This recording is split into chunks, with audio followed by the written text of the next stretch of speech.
Hi there, Chris here. So, I'm pretty much done with this. I need to move Slinky. Sorry, dear. Oops. Okay, a couple of things I wanted to say. I did clean up levers in the inside. I blacked out the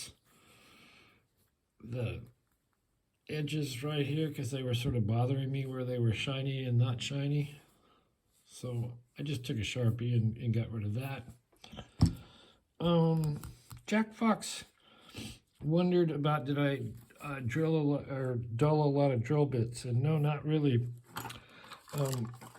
This is what I used, and these are available on Amazon.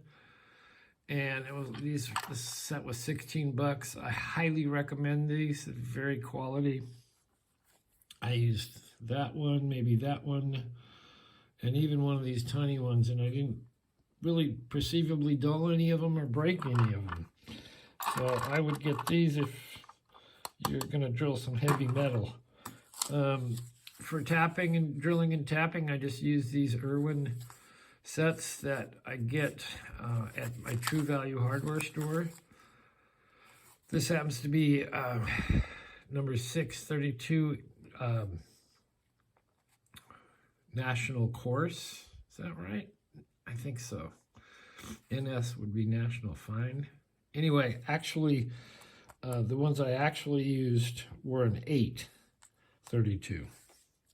So there's that. On the screws, I'm just going to spin them. You see that one is a little duller than that glary one. I'm just going to spin them on a little piece of sandpaper and I think call that good. So we'll take a look inside here.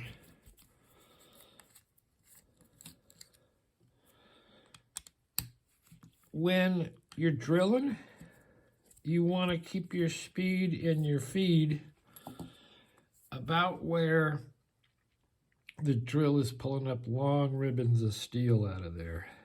So you want to balance that out, and that way you're not overheating your bits, you're cutting efficiently, and it really doesn't take that long, and it doesn't mess up the drill bit much, or at all, really. So there we go. I have cleaned it up inside, as you can see, a little bit. That's number 1 with the false notch on the bottom. Number 2 is the long one. It has this long nose in here. And if you're picking these closed, as Brummy showed and explained, let's see, we'll get this closed. I'm sorry, if you're going to pick it from closed, from open to closed, what you're going to find. Okay, so we're completely closed. Say you don't have a key. This is the one, and it could be anywhere. His was number 1. This one's number 2. This one, as you'll see, once it's set, get it in there. Once it goes by, it drops down. And so the rest of them are all fine. They're all aligned. This is really the only one you need to deal with to pick it closed. So thank you for that information, Brummy. And like I say, it could be any of the levers. Mine happens to be 2. His was 1. There's this, what, number 3? I'm sorry. Yeah, 3. This has false notch on the bottom. 4. Has false notch on the bottom, and 5 has a false notch on the top, nothing on the bottom. So there you go. I did clean this up a little bit. Brummy's was brass, I think, on this, on his monitor bar one. So when he swapped over, check his video out, because he took his regular cutaway that didn't have a monitor bar, took the front off of another one that did, swapped all the guts. So the cutaway has the full, has the monitor bar in it, which is kind of nice. So there you go. There's that. Put it back together, see if I can pick it. And honestly, because I've spent so much time picking these, not knowing what's in them, just by feel and listening to them, I have a harder time picking them, watching them. Now, that would not be the case if you're just starting out with these or you're trying to learn how to pick these.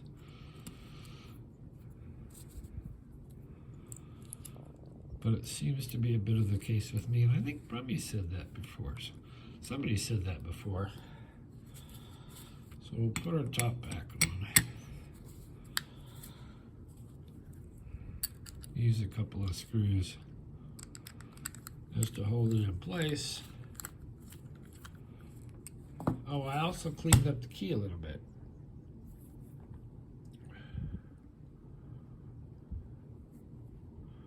So you can see the Chubb. And there's our bitting.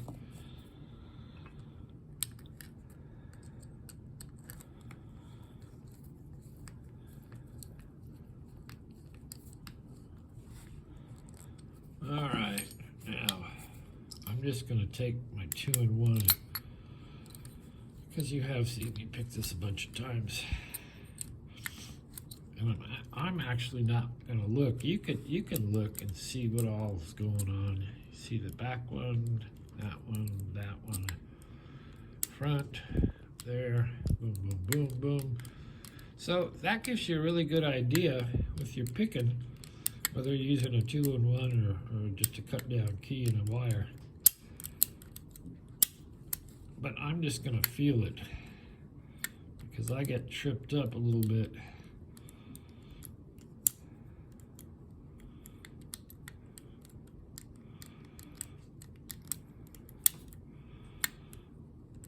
And I think the 3 and 4 levers are the hardest for me.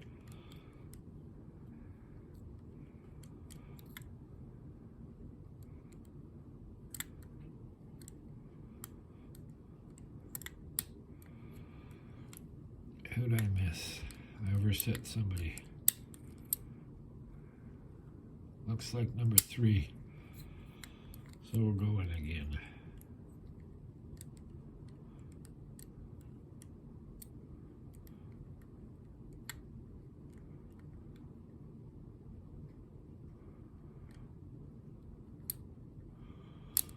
Whoops.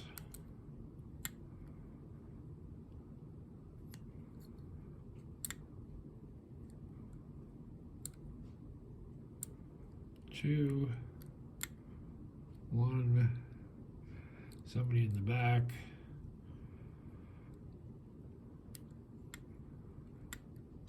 There we go. So it was 4 holding me up that time.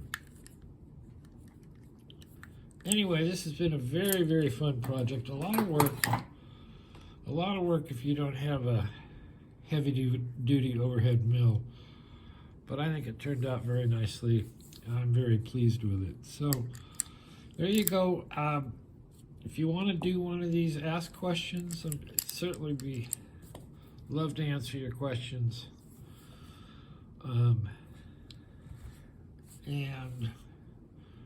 like I say, it's a lot of work, but if you take it slowly, you can get through it. All right, I think that's I think that's it for this old Chubb. Anyway, thanks for watching. We will see you next time. Thank you, Brummy, for all your help, all your videos on all of this stuff. I mean, these are Brummy inspired. So many tools, so many videos. Awesome. Thank you, Brummy. We will see you next time. Bye, Slink.